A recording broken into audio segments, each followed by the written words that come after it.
ام المومنین حضرت حفصہ رضی اللہ تعالی عنہا نے بتلایا کہ مؤذن جب اذان دیتا تو فجر ہو جاتی تو آپ صلی اللہ علیہ وآلہ وسلم 2 رکعتیں پڑھتے۔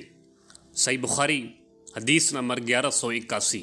سعید قطان نے بیان کیا، کہا کہ ہم سے شعبہ نے، ان سے ابراہیم بن محمد بن منتشر نے، ان سے ان کے باپ محمد منتشر نے، اور ان سے عائشہ رضی اللہ تعالی عنہا نے کہ نبی کریم صلی اللہ علیہ وآلہ وسلم ظہر سے پہلے 4 رکعت سنت اور صبح کی نماز سے پہلے 2 رکعت سنت نماز پڑھنی نہیں چھوڑتے تھے۔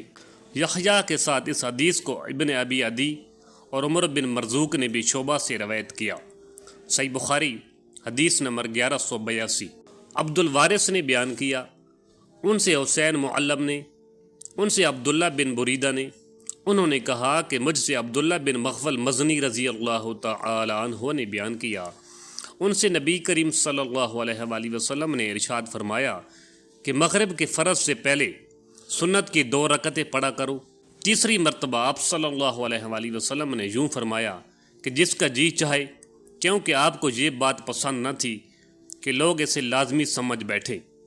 صحیح بخاری حدیث نمبر 1183۔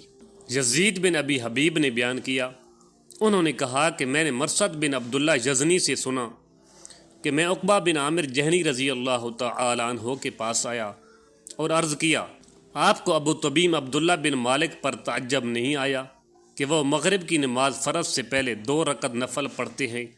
اس پر عقبہ نے فرمایا کہ ہم بھی رسول اللہ صلی اللہ علیہ وآلہ وسلم کے زمانہ میں اسے پڑھتے تھے۔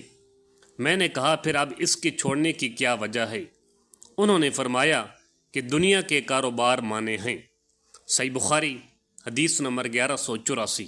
ابراہیم بن سعد نے بیان کیا، ان سے ابن شہاب نے کہا کہ مجھے محمود بن ربیع انصاری رضی اللہ تعالی عنہ نے خبر دی کہ انہیں نبی کریم صلی اللہ علیہ وآلہ وسلم یاد ہیں، اور آپ صلی اللہ علیہ وآلہ وسلم کی وہ کلی بھی یاد ہے جو آپ صلی اللہ علیہ وآلہ وسلم نے ان کے گھر کے کنویں سے پانی لے کر ان کے منہ میں کی تھی۔